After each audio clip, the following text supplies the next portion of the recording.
I was listening to a podcast and the guys on the show started talking about TSMC. They noted that the majority of TSMC's customers are American tech giants, Apple, Nvidia, AMD, so on. So they said, what if those American companies came together to invest in and buy chips from a startup American foundry? They liked the idea, but discounting the antitrust kerfuffle that will inevitably follow, I must say that I have heard something like it before in history. In the second half of 1989, near the end of a decade of US-Japan semiconductor tensions, there was a major push for something similar. It failed. In this video, we look at US Memories, the American Memory Production Consortium. To understand what happened with US Memories, we need to learn the Great Memory Shock of the 1980s, one of the most challenging times in American semiconductors. The challenge was in the arena of the industry's largest market at the time, dynamic RAM memory, used as secondary memory in computers. Such computers are insatiable in their demand for more memory, and dynamic RAM's high density and cheap commodity prices make it the preferred choice for system integrators putting together their products.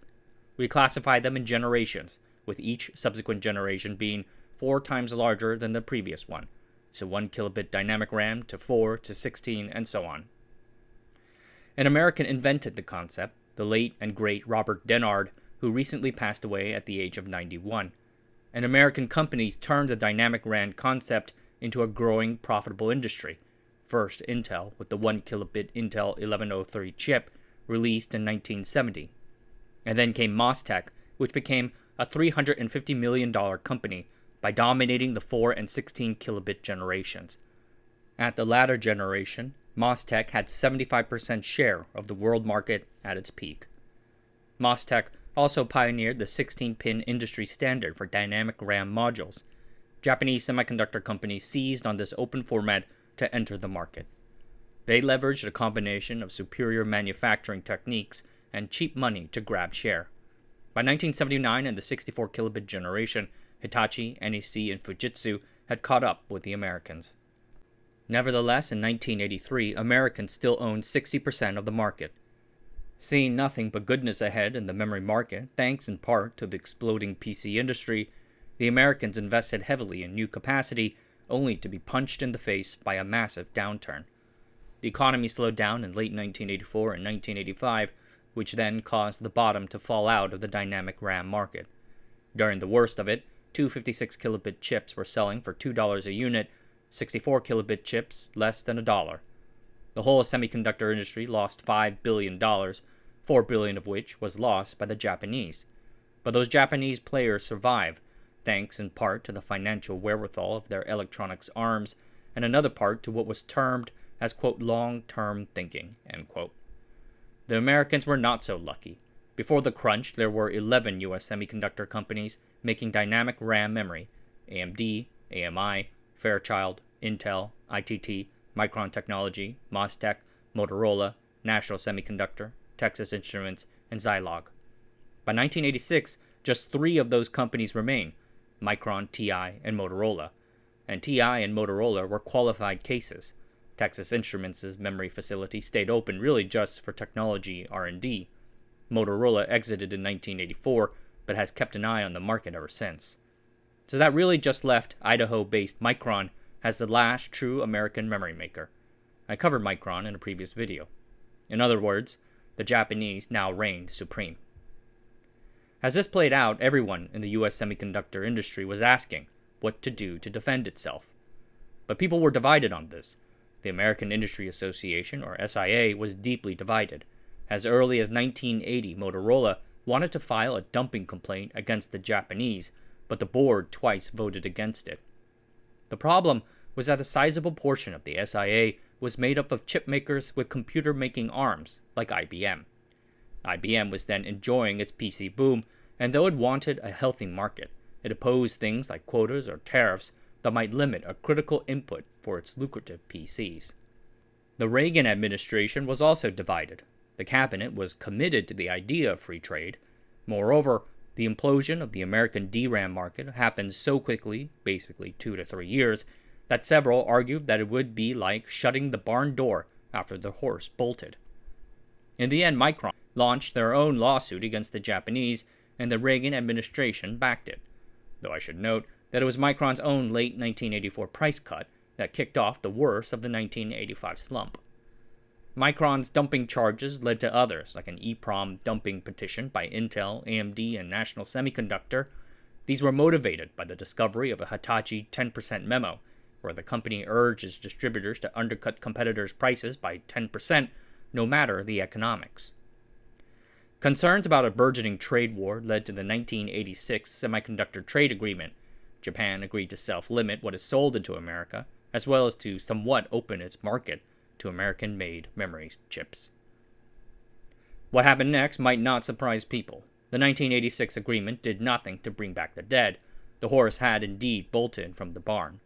The Japanese, facing down tariffs in 1987, cut their production of 256K chips, while they upgraded their fabs to prep for 1 megabit. Then, starting in mid-1988, the economy surged. Demand came back, catching the Japanese and everyone else by surprise.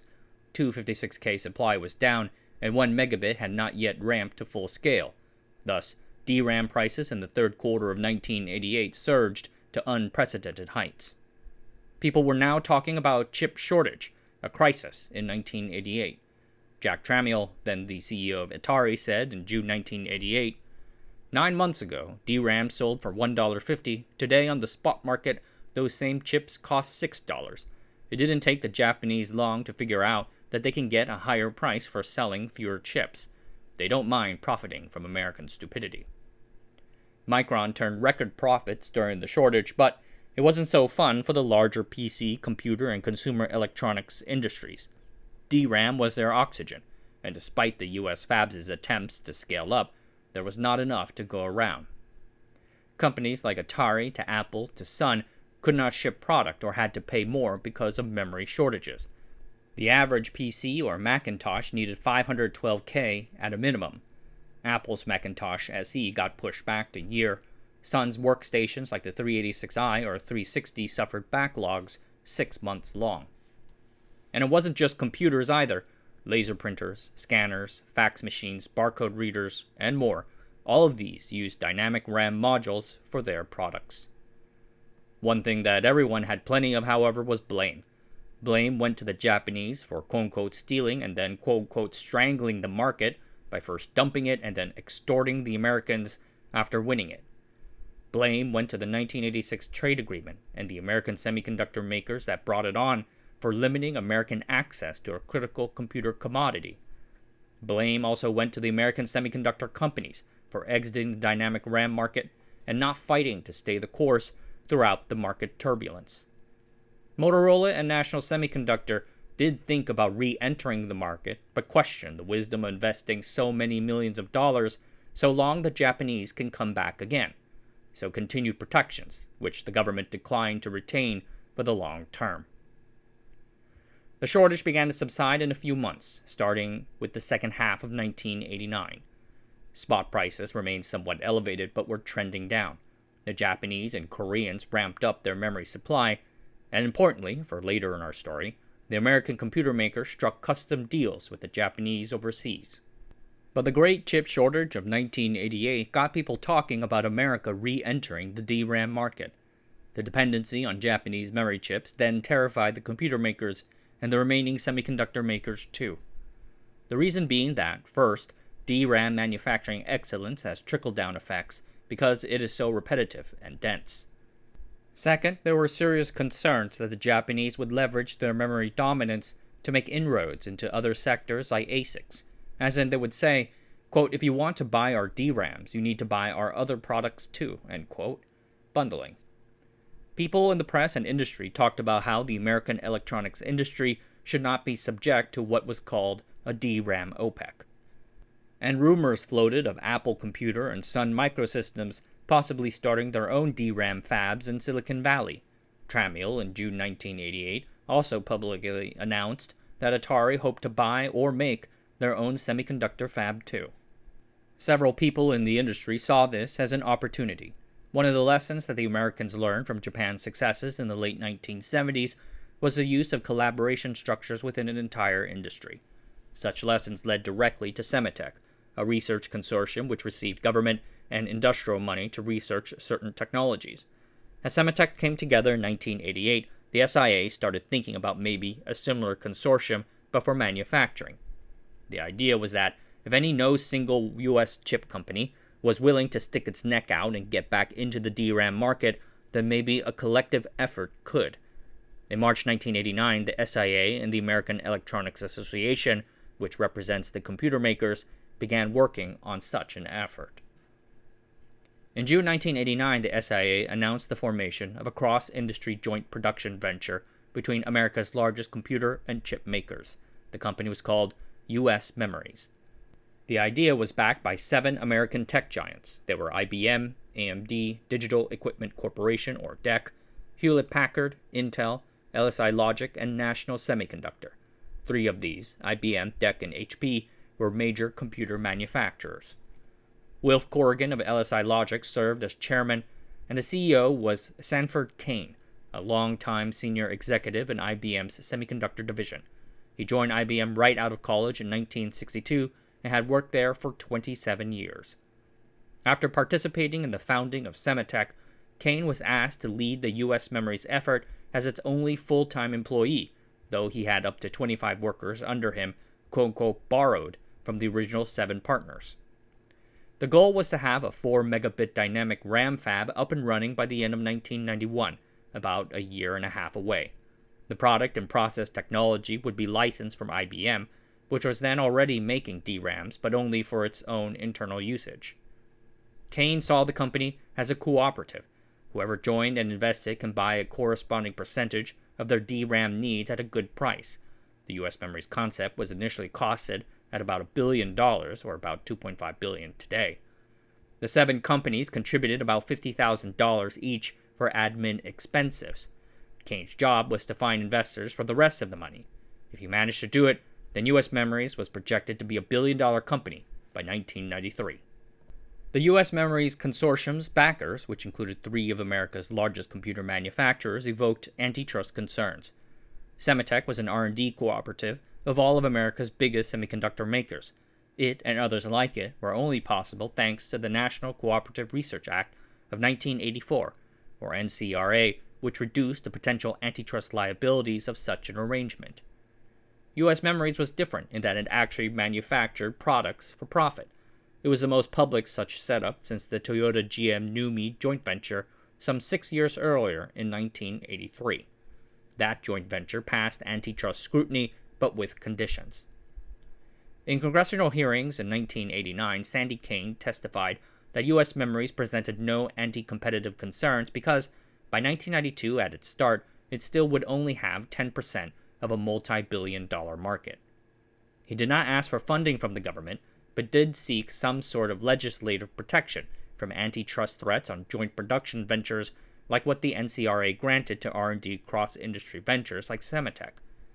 I asked Kane why he didn't try to get government money for US Memories, considering how military backing helped get Semitech off the ground. Kane said that a few congressmen suggested it, but taking government money would have opened them up to far more serious antitrust scrutiny. And unlike Semitech, US Memories was to be a profit-making commercial venture. Kane told me that he never personally heard serious opposition to the idea from the industry while campaigning for US Memories. But a few people outside the industry did question whether it so mattered that 5, 8, or even 10% share of the dynamic RAM market was being produced on American soil. Scott McNeely, co-founder and chairman of Sun Microsystems, later said it was like, quote, pouring water on a desert in the hopes of regenerating a forest, end quote. He also said, quote, we have contracts with worldwide suppliers. As long as I have a reasonably consistent supply at a price, I don't care where it comes from, end quote. You can get a hint of why Kane thought that the computer makers lacked, quote-unquote, strategic thinking. Considering that all of these companies are gone except for Apple, maybe he wasn't wrong. Anyway, the most public voice in the industry speaking out against US Memories was T.J. Rogers of Cypress Semiconductor, which made SRAMs. Rogers had also spoken out against Semitech, calling it a limiter on smaller, more entrepreneurial companies like his. Rogers is a bit of a character, always willing to give a spicy quote. In an interview, he claims Cypress can also do what US Memories did if it got the same technology transfer and volume purchase commitments from IBM. In the end, though, antitrust and industry opposition were less the problem than a lack of commitment from the potential customers. Kane had hoped that a few of the major computer makers, like Apple, Sun, or Unisys, would join. Unfortunately, they turned it down. Apple, then in its clown phase, ended up buying a bunch of DRAM at the worst possible time.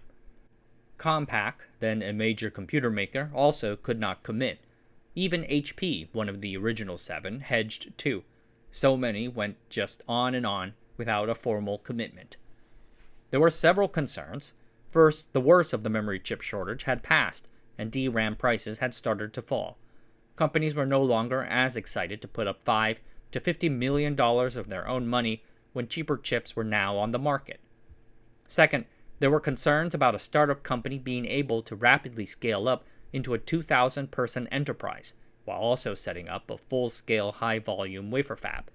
Can they really deliver chips in less than 2 years? I felt the timeline was ambitious, but doable. After all, the technology was IBM's, and we're already using it. And third, they were again concerned about the Japanese. Nobody said it outright, but they did allude to it. During the shortage, the U.S. computer makers struck long-term supply agreements with the Japanese. They were worried that if they invested in U.S. memories, then the Japanese would cut them off, leaving them short until U.S. memories was up and running. In other words, a threat, albeit unspoken. Time was running out. 4 megabits was reasonably leading edge, but the Japanese were already then pushing to 16. The end came at a pivotal meeting in Dallas with 11 electronics companies, including the original 7 partners. By now, Kane had rejiggered the plan. The most critical thing was raising about $150 million of equity investment from the electronics industry, particularly the computer makers. If that was possible, then Goldman Sachs, U.S. Memory's financial advisor, reckoned that they can raise another $400 to $600 million in the form of equity and debt from Wall Street. Goldman said, however, that those investors would require that the industry investors have to commit to buying more of U.S. Memory's output. So Kane put up a big poster board with what everyone in the room had committed for the venture, financially and in purchase commitments. Only IBM and DEC of the computer makers had firmly committed, and that was not enough. So Kane asked if anyone wanted to add more. He later recalled, quote, "The room got real quiet real fast. I've been to livelier wakes," end quote. A few days later, January 15th, Kane, incredibly disappointed, announced that the U.S. Memories concept cannot go forward. To many in the industry, the U.S. Memories' outcome showed a distinct lack of long-term strategic thinking in American companies. The New York Times ran an op-ed titled U.S. Memories, Too Short. Gordon Moore, Intel's co-founder, said, "It's not a very strong endorsement of getting together to solve problems." Another former electronics executive said, "This will surely come back to haunt us." As predicted, the U.S. never recovered the domestic market share in DRAM it once had during the glory days of MOSTech. But the rise of the Korean memory giants and Intel's CPU monopoly largely settled the political fears of the U.S.-Japan semiconductor trade tensions in the 1980s.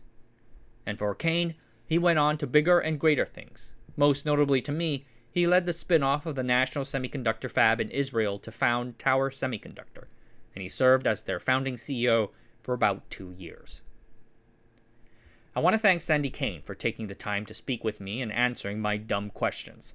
There are not many semiconductor veterans around, and Sandy had many wonderful stories. Can an arrangement like U.S. Memories be competitive with TSMC today? I asked him at the end of our conversation, and he said no. Getting $750 million for U.S. Memories was a lot, but then seemed achievable with the help of Wall Street. Imagine how many tens of billions must be raised in debt and equity to compete with TSMC. I tried to calculate it. SemiAnalysis estimated in April that Intel has potentially $116 billion on tap for its foundry efforts, and they are still not there yet. $116 billion split across the Magnificent Seven tech companies is $16.5 billion each. Even for them, that's a lot. The American computer makers weren't even willing to do $50 million, or $120 million today, for U.S. Memories. And where is the technology coming from? U.S. Memories licensed it from IBM at a good price. But logic ASIC chips customized for a customer's specific purpose, delivered affordably, on time, using the latest nodes with good yield and at immense, incomprehensible scale, the product and process technologies for that are not freely available. I can go on, but this video has gone long. But as the silicon world ramps up for another boom, the US semiconductor manufacturing company idea lingers with me. But hanging right alongside it are the lessons of US memories. Alright everyone, that's it for tonight. Thanks for watching. Subscribe to the channel, sign up for the Patreon, and I'll see you guys next time.